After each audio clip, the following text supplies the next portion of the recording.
Entonces, la clase pasada nos quedamos en esta expresión, que nos permite definir la caída de voltaje en el capacitor, que en este caso es la caída de voltaje del capacitor, en un sistema poco amortiguado o subamortiguado cuando tenemos la respuesta libre de un circuito RLC. ¿Y cómo se vería esto gráficamente? Más o menos se vería de la siguiente manera.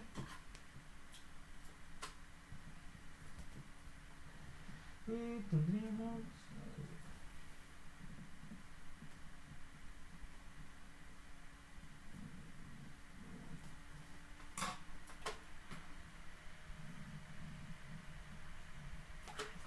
¿Así? Vamos a ver.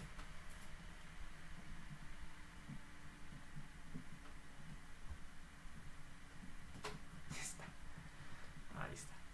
Más o menos se vería así. Y ustedes dirán, bueno, ya lo hemos definido. Pero ¿cómo se vería la gráfica en los casos críticamente amortiguado o sobreamortiguado? Bueno, para ello tenemos que obtener las ecuaciones de esos casos. Entonces vamos con el siguiente. Y ustedes dirán, pero no vamos a ver un ejercicio de este caso. Miren, una vez que terminemos de ver las ecuaciones de los tres casos, vamos a ver ejemplos para el caso subamortiguado o poco amortiguado. Y debido a cuestiones de tiempo y al hecho de que los dos últimos casos no son tan interesantes, de hecho solamente vamos a ver ejercicios del caso del sistema poco amortiguado o subamortiguado. Pero ya lo veremos una vez que acabemos las ecuaciones de los otros dos sistemas faltantes, que es del caso críticamente amortiguado y del caso sobreamortiguado. Entonces vamos para allá. Entonces, segundo caso. Y ya siento que estoy recuperando nuevamente mis fuerzas. Como les decía, teoremas es interesante, pero los ejercicios son un tanto, digamos, un poquito aburridos. Ahorita ya me siento mejor. Ahora, segundo caso. Es cuando R entre 2L al cuadrado es igual a 1 entre DC. Entonces,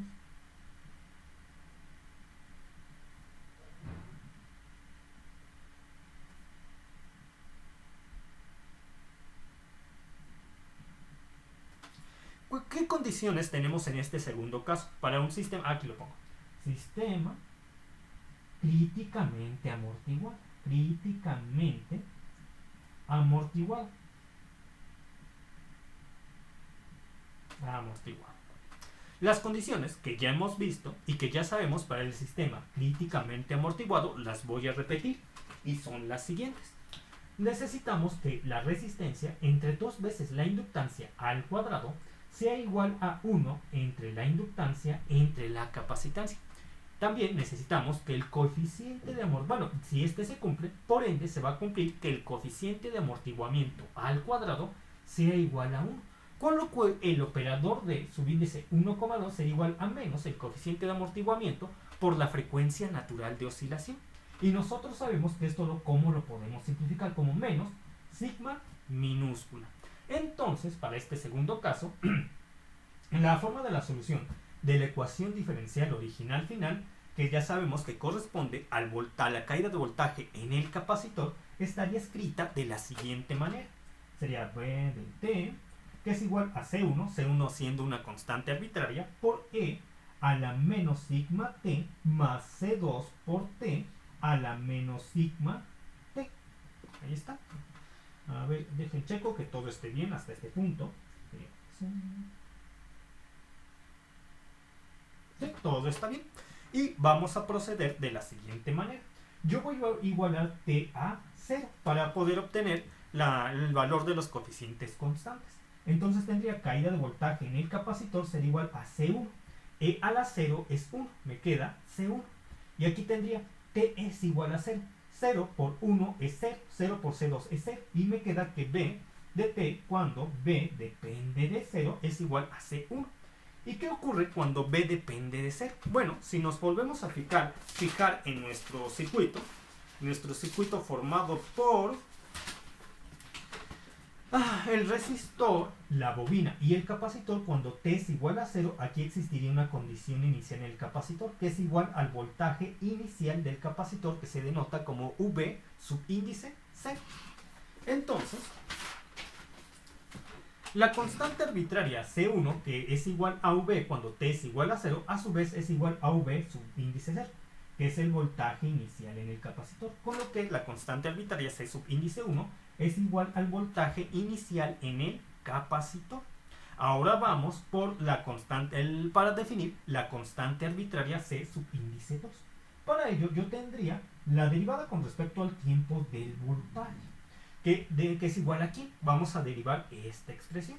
La derivada de esta expresión sería igual al número natural e a la menos sigma por t por c subíndice 1 por la derivada con respecto al tiempo del exponente, que sería menos sigma minúscula, y tendría menos sigma minúscula por c1 por e a la menos sigma t más c2, y aquí tenemos dos funciones que dependen del tiempo, t y e a la menos sigma t. Entonces voy a aplicar la regla de la cadena para derivar con respecto al tiempo. Y primero tendría la derivada de t con respecto a t es 1 por el número natural e a la menos sigma t, más, más t por la derivada de e a la menos sigma t, que sabemos que es menos sigma, por t por e a la menos sigma t. Ya estaría. Ya estaría. Entonces yo tendría la derivada con respecto al tiempo de v de t sería igual a menos sigma por c1 por e a la menos sigma t, más, más todo esto de aquí, y esto de aquí lo puedo simplificar. A ver, bueno, ambos están multiplicados, sí, lo puedo simplificar.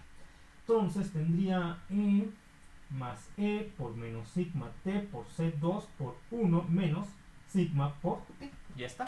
Puedo factorizar e a la menos sigma t. ¿Cómo sé que hice bien mi factorización? Si al volver a multiplicar me vuelve a dar este término y este término. E a la menos sigma t por 1 me vuelve a dar este. E a la menos sigma t por esto de acá me vuelve a dar esta expresión. Y así he factorizado adecuadamente. Ahora, si t es igual a 0, para aplicar las condiciones iniciales, yo necesito esto, tendría lo siguiente. La derivada con respecto al tiempo de v cuando t es igual a 0 sería la derivada con respecto al tiempo de v que depende de 0. Y esto sería e a la 0, es 1 por c1 menos sigma, sería menos sigma por c1. Y luego tendríamos e a la 0 es 1 más 1 por c2 por, aquí sería, más, e a la 0 es 1, c2 por 1 menos sigma t. Pero este va a ser también 0 porque t es igual a 0 y se simplifica. De tal forma que la derivada con respecto al tiempo de v que depende de 0 es igual a menos sigma por c1 más c2. Y esto es igual a ¿quién?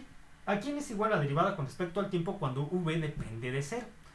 Y ya no tengo suficiente espacio aquí, continúo aquí continúo en la siguiente página y reescribo todo esto. Tendría lo siguiente.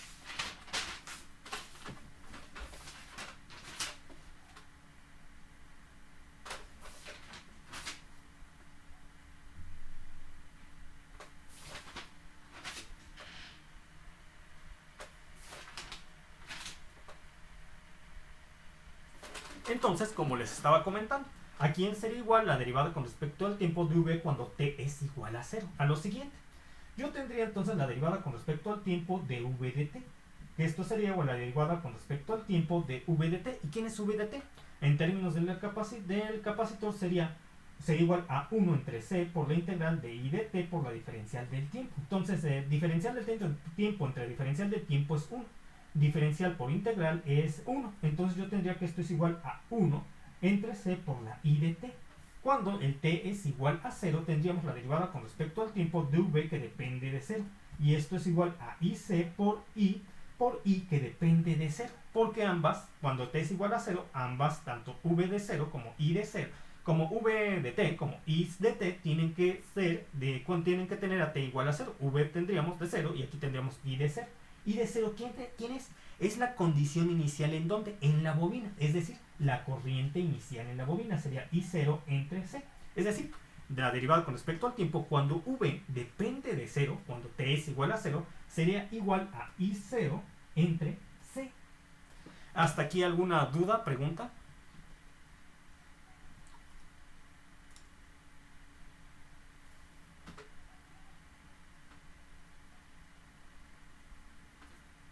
Y nosotros ya sabemos que C1 es el voltaje inicial en el capacitor. Entonces menos sigma por el voltaje inicial en el capacitor más C2 es igual al corriente inicial en la bobina entre la capacitancia.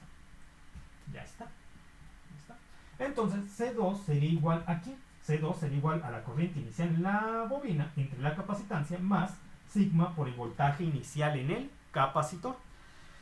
Y ya tendríamos las dos constantes. C1, el valor de las dos constantes, C1 y C2. De tal forma que el voltaje en el capacitor para el caso críticamente amortiguado sería igual a V, el voltaje inicial en el capacitor, por E a la menos sigma T más I0 entre C más sigma por V0 por T por E a la menos sigma T. Y esto lo puedo factorizar porque ambos términos se están multiplicando por E a la menos sigma T. Entonces tendría V de T es igual a E a la menos sigma T por V0 más T del tiempo, que multiplica a I0 entre C más sigma por V0 y se cierra el paréntesis. ¿Hasta aquí alguna duda, pregunta?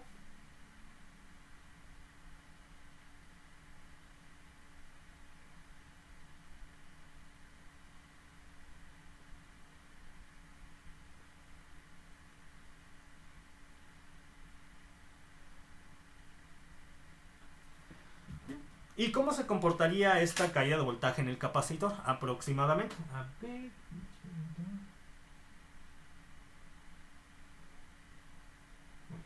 ¿Cómo se comportaría aquí? Bueno, aquí ya no tengo suficiente espacio. Lo voy a escribir en la siguiente página. Entonces yo tendría mi gráfica. Mi gráfica. Está.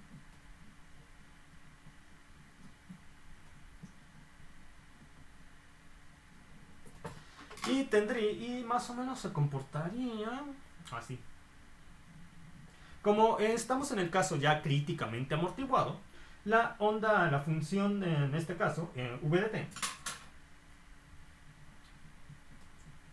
decaería muy rápido a cero, y por lo cual sería raro que provocara oscilaciones. Y más o menos se vería así. ¿Sí? Está.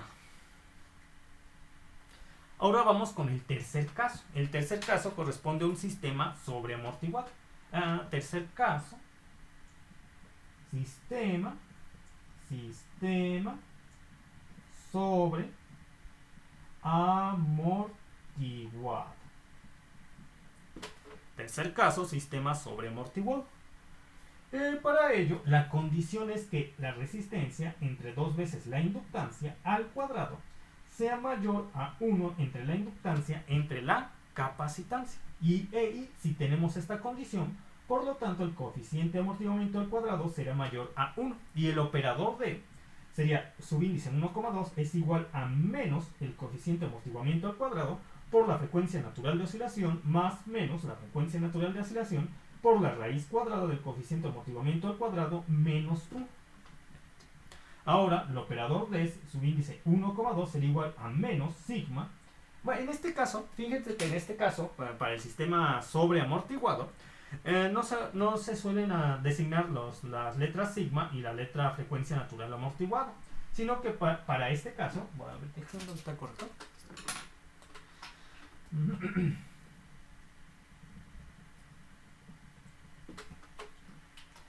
Para este caso, el operador de subíndice 1,2 aquí tendríamos menos y a, la constante arbitraria a minúscula, sería igual al coeficiente de amortiguamiento al cuadrado y multiplicando la frecuencia natural de oscilación. Entonces tendría aquí yo menos a, porque el coeficiente constante a minúscula es igual al coeficiente de amortiguamiento al cuadrado por la frecuencia natural de oscilación, más menos la frecuencia natural de oscilación por la raíz cuadrada del coeficiente de amortiguamiento al cuadrado menos 1 sería igual al coeficiente constante B minúsculo.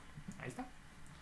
Y entonces, ¿cómo quedaría la solución de la ecuación diferencial original final? Que sabemos que dicha solución está definida en términos de la caída de voltaje en el capacitor. Se vería de la siguiente forma. Y tendría el coeficiente constante C1 por E a la menos A más B por T más el coeficiente constante 2 por E a la menos A menos B por T. Ya está. Está. Ahí está. Y entonces lo primero que voy a hacer es lo siguiente. Lo mismo que hice en las casas anteriores, cuando t es igual a 0. En este caso así sería v de t es igual a c1 por e a la 0, que es c1, más c2 por e a la 0, que es c2. Y como sé que t es igual a 0, aquí t es igual a 0, esto sería AV que depende de 0. Y nosotros sabemos por condición inicial que V que depende de 0 es el voltaje inicial en el capacitor. V es su índice 0. Entonces C1 más C2 es igual al voltaje inicial en el capacitor, V su índice 0. Y ya está. V su índice 0. Y ahora,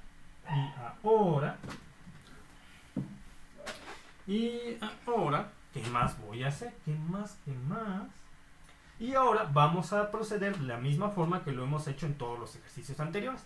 Ahora voy a derivar con respecto al tiempo a la caída de voltaje que depende de t. Y tendría lo siguiente.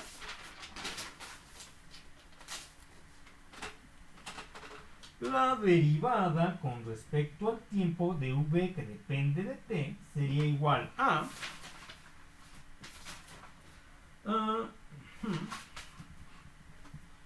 menos a más b menos a más b por c1 por e a la menos a más b por t menos a más b por c1 por e a la menos a más b más menos a menos b por c2 por e a la menos a menos b por t. ¿Está? Y cuando t es igual a 0, yo tendría lo siguiente. La derivada con respecto al tiempo de v que depende de 0 sería igual a e a la 0, que es 1. Y entonces e a la 0 es 1, entonces me daría 1 por todo esto de aquí, que es menos a más b por c1. Y luego tendría e a la 0, 1 por todo esto, más menos a menos b por c2. Y todo esto sería igual aquí. Ya sabemos que la derivada con respecto al tiempo, cuando v depende de 0, es igual a la corriente inicial en la bobina entre la capacitancia. Entonces, como yo sé que de la expresión anterior que C1 más C2 es igual al voltaje inicial en el capacitor, yo puedo despejar ya sea a C1 o a C2. Despejaré en este caso a C1. C1 entonces sería igual a V0 menos C2. Y lo voy a sustituir aquí. Sería menos A más B por C1, que en este caso C1 es igual a V0 menos C2, más menos A menos B por C2. Esto es igual a I0 entre C. Entonces ya puedo, gracias a esto, ya puedo, bueno, voy a multiplicar esto por esto, esto por esto, y tendría lo siguiente.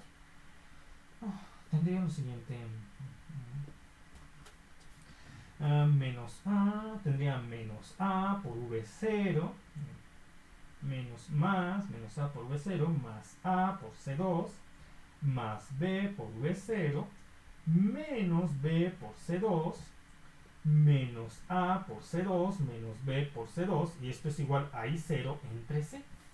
Y ahora ya puedo factorizar a C2. Puedo factorizar a C2, que sería igual a menos A, se queda A, menos A se queda como 0.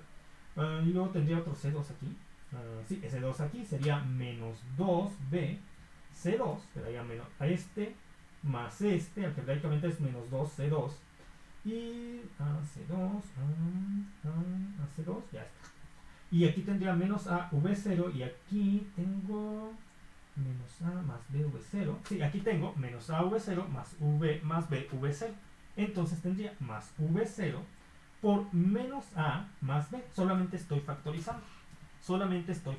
Sería menos A por V0 más B por V0.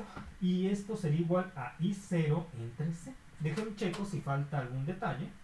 No, ya no falta algún detalle. Y ya puedo despejar a C2.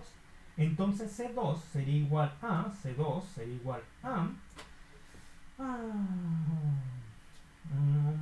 I0 entre C más V0 menos A más B entre 2B. Entre 2B. Ya está. ¿Hasta aquí alguna duda, pregunta? ¿Y por qué lo dejé igual? Ustedes dirán, ¿por qué está igual aquí menos A más B Sí, al pasar al otro lado cambia de signo y lo he puesto con lo mismo signo. Lo que pasa es que esta pasa al otro lado de la igualdad cambiando de signo. Pero este, que está multiplicando, pasa dividiendo. Y el signo negativo que lleva obliga a que el cambio de signo que llevan a cabo menos a más b para pasar al otro lado de la igualdad se anule. Porque tendríamos del otro lado quedarían como más a menos b. Entre menos quedaría como menos a más b, tal como está escrito aquí. Bien. ¿Hasta aquí alguna duda, pregunta?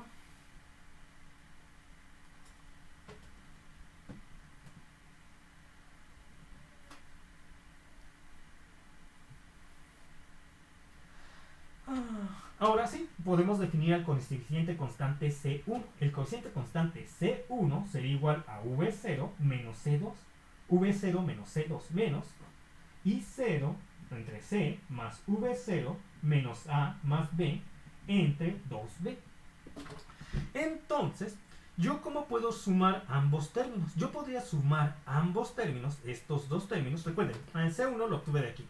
C1 es igual a V0 menos C2. Entonces C1 es igual a V0 menos lo que acabo de obtener. Y ustedes dirán, ¿cómo podemos sumar estos dos términos, este y este? Los podríamos sumar si ambos tuvieran el mismo denominador. ¿Cómo puedo hacer para que V0 tenga el mismo denominador? Bueno, si lo multiplico por 2b y lo divido entre 2b. Entonces, recuerden que 2b entre 2b es 1 y 1 por V0 sigue siendo V0. Entonces ya podría, si yo tengo este término que es igual a este término, ya lo puedo sumar algebraicamente con I0 entre C más V0 por menos A más B entre 2B. Y ya no tengo suficiente espacio en esta página, continúo en la siguiente. Entonces lo voy a reescribir. Entonces tendría C2 es igual a V0 por 2B entre 2B menos I0 entre C más V0 menos A más B entre 2B. Entonces 0 ya está.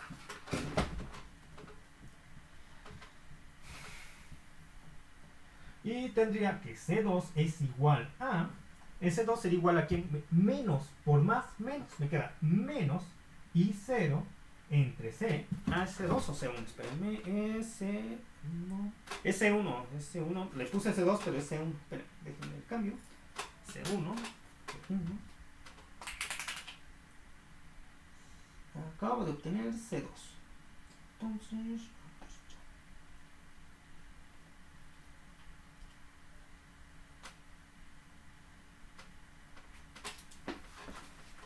permítanme.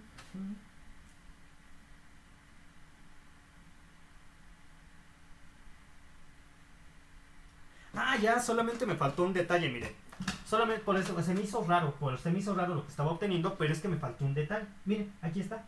Este menos 2 que pasó, que estaba multiplicando y pasó dividiendo, provoca que cuando cuando I0 entre C sea dividido entre este signo negativo, tenga el signo negativo aquí. Y es lo que se me había olvidado. Por eso me estaba pareciendo raro el C1. Y sí, se me olvidó ese detalle. Entonces, miren, cuando este menos 2b pasa al otro lado dividiendo, hace que este más se divida entre menos, lo que provoca el signo menos. Y todo lo demás está bien, ya. Eso era lo que me faltaba. ¿Falta algún otro detalle? No, ya está bien. Entonces, este menos lo voy a tener que respetar. Y aquí lo pongo. Este menos, lo pongo aquí, este menos, y aquí también lo tengo que respetar. Menos. Y menos, aquí menos, y aquí menos. Y con lo cual ese menos también pasa acá. Como menos de I0. Menos, aquí está menos. ¿Y qué pasa cuando se multiplica? Menos por menos, más. Ahí está. Menos por menos, más. Ahí está. Ahora vamos con lo siguiente. Las que sigue es... Entonces, ahora yo tendría lo siguiente. Menos por menos, más. Menos por menos, más. Y luego tendría menos por más, menos. Tendría VC menos V0 menos V0B. y que va a sumar algebraicamente con 2v0b, lo cual me da un más v0b. Es decir, aquí yo tendría más v0 por a positiva, porque menos por menos más b positivo. Porque este menos v0 por b se sumaría algebraicamente a más 2 veces v0 por b. Y aquí ya estaría. Entre 2b. Entre 2b. Ya está. Y luego ya tengo C sub, ya tengo el coeficiente constante. Ah, y este es el coeficiente constante C1, no C2, C1. C1. Y está. C1 porque este es el que estamos obteniendo por última vez es el C1, dado que obtuvimos por primera vez el C subíndice 2, entonces soy subíndice 1, C subíndice 1 y C subíndice 1. Entonces ya obtuvimos los coeficientes constantes C subíndice 1 y C subíndice 2. De tal forma que V de t sería igual aquí a I0 entre C más V0 por A más B entre 2P por E a la menos A más B por T más menos I0 entre C más V0 menos A más B entre 2B por E a la menos A menos B por T. Y ya tendríamos la caída de voltaje en el capacitor para el caso sobre amortiguado.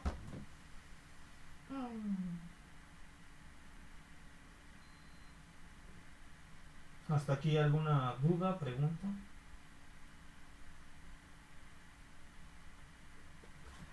Bien. Entonces vamos con un ejercicio de aplicación. Vamos con un ejercicio de aplicación. Aquí le voy a poner ejercicio de aplicación. Y tengo suficiente espacio. Bueno, sí tengo el espacio. Vamos con un ejercicio. Ejercicio. Tendríamos el siguiente sistema RLC, donde hay un capacitor, hay un resistor y hay una bobina. Siendo que el capacitor tiene un voltaje inicial V subíndice 0. En este caso, el voltaje inicial del capacitor sería 250 polos. La resistencia y déjenme checo, tengo un problema aquí, un ejercicio ya hecho muy interesante donde la onda oscila muy bien. Entonces voy a utilizar esos datos para hacer este ejercicio que corresponde a la respuesta libre de un circuito RLC.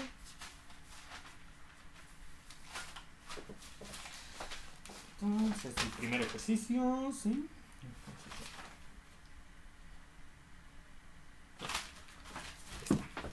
Entonces, para este caso, la resistencia tiene un valor de 200 ohms. 200 ohms. La bobina tiene un valor de 0.1 Henry.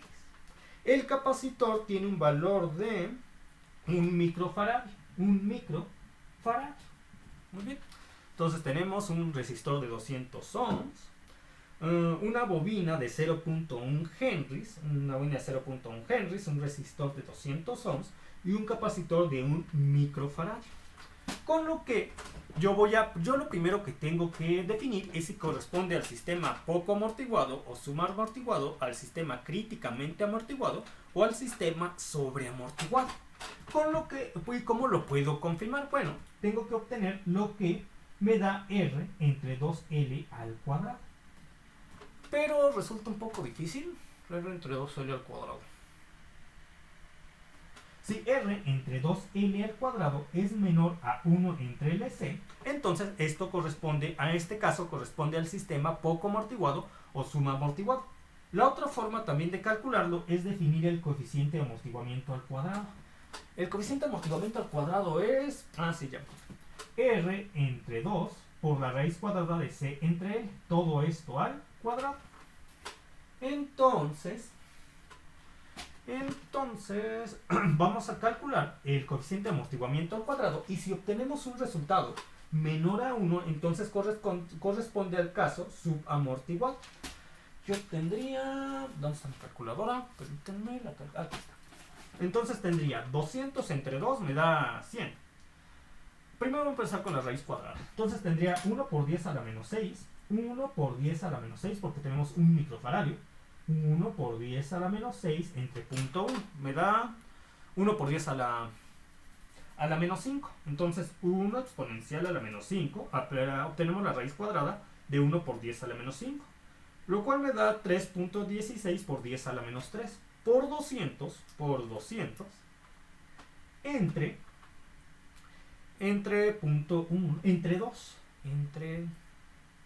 por 200 entre 2 y luego lo elevo al cuadrado y me da 0.1. El coeficiente de amortiguamiento al cuadrado es igual a 0.1 y de paso yo obtuve el coeficiente de amortiguamiento. El coeficiente de amortiguamiento es igual a entonces tendría 1 exponencial a 5 raíz cuadrada por 100 0.3116. 0.316. Ahí está.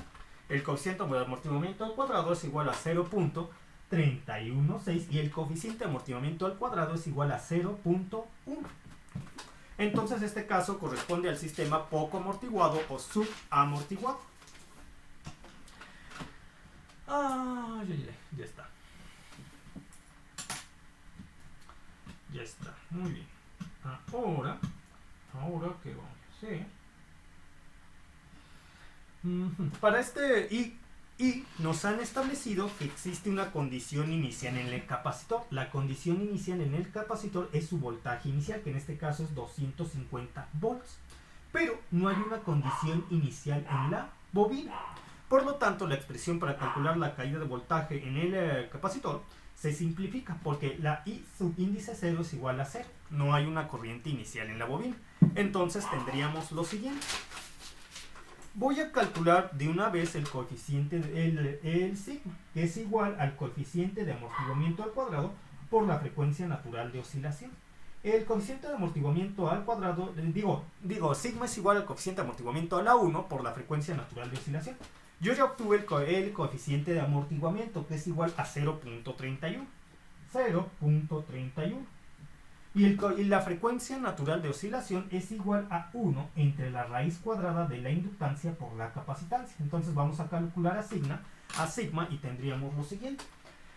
La inductancia es 0.1 por 1 por 10 a la menos 6 es 1 por 10 a la menos 7. Y tendría que me dio 1.162 por 10 a la menos 4. 1 entre 3.162 por 10 a la menos 4 me da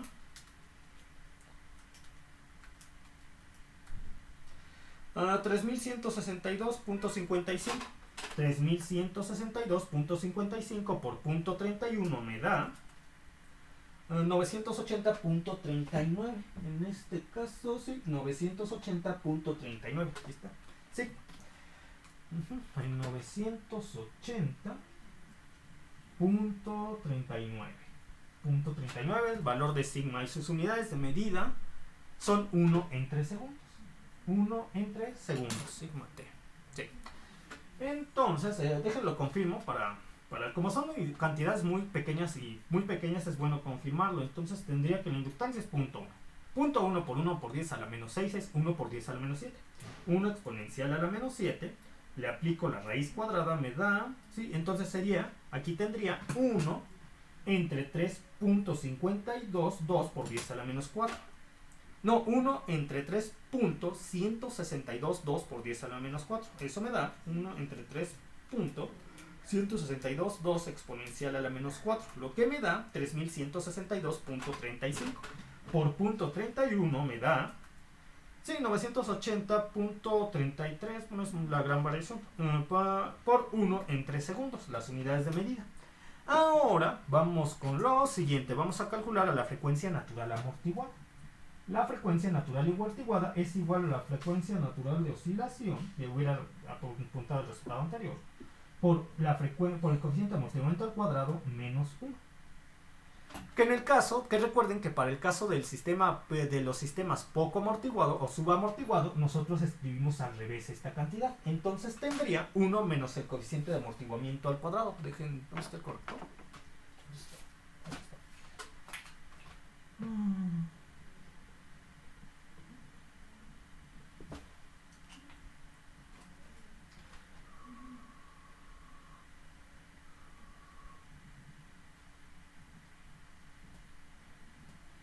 Entonces tendría que la frecuencia natural de oscilación es igual a 1 entre... ¿Cuánto tenía?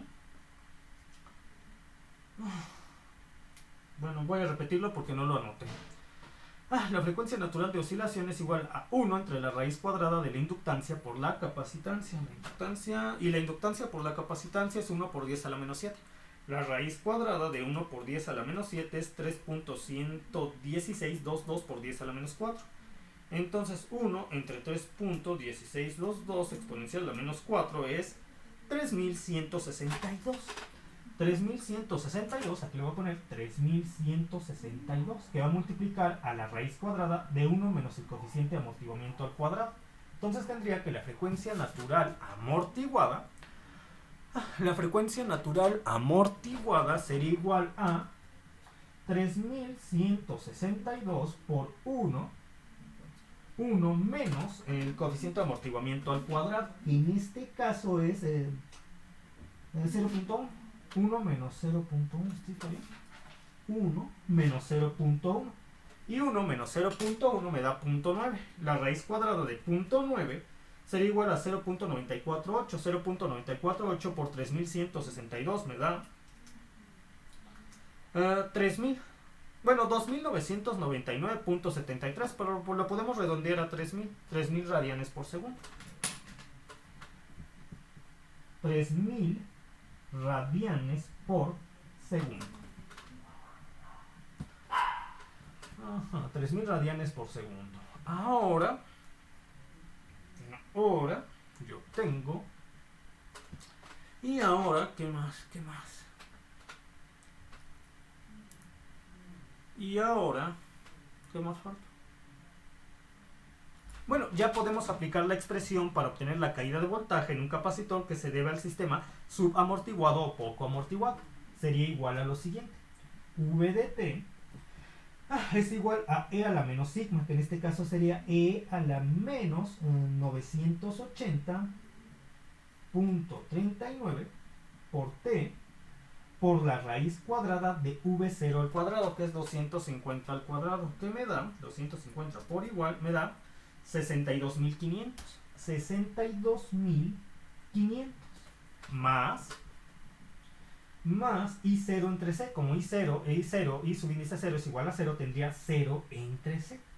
Entonces yo tendría, ya nada más me quedaría sigma por V0. Sigma por V0 sería 980.39. Aquí tendríamos sigma, sigma por V0. Y sigma sería 980.39 por 250, que me da 245.097.5 entre la frecuencia natural amortiguada, entre 3000. Y esto me da 81.69. 81.69. Aquí está. Por el seno de la frecuencia natural amortiguada. Por el seno de la frecuencia natural amortiguada. Seno de la frecuencia natural amortiguada, que en este caso es 3000 por T, más la tangente a la menos 1. La tangente a la menos 1 de la frecuencia ¿cómo va la expresión? La tangente a la menos 1 de... Más, aquí lo voy a poner. Más la tangente a la menos 1 de V0 por la frecuencia natural amortiguada entre I0 entre la capacitancia más sigma por V0. Pero como I0 es igual a 0, esta expresión se simplifica. Quedaría V0 por la frecuencia natural amortiguada entre sigma por V0. Y eso se simplifica a la frecuencia natural amortiguada entre sigma. Entonces, la frecuencia natural amortiguada, ¿a qué es igual? Ya se acabó, continúo ahorita.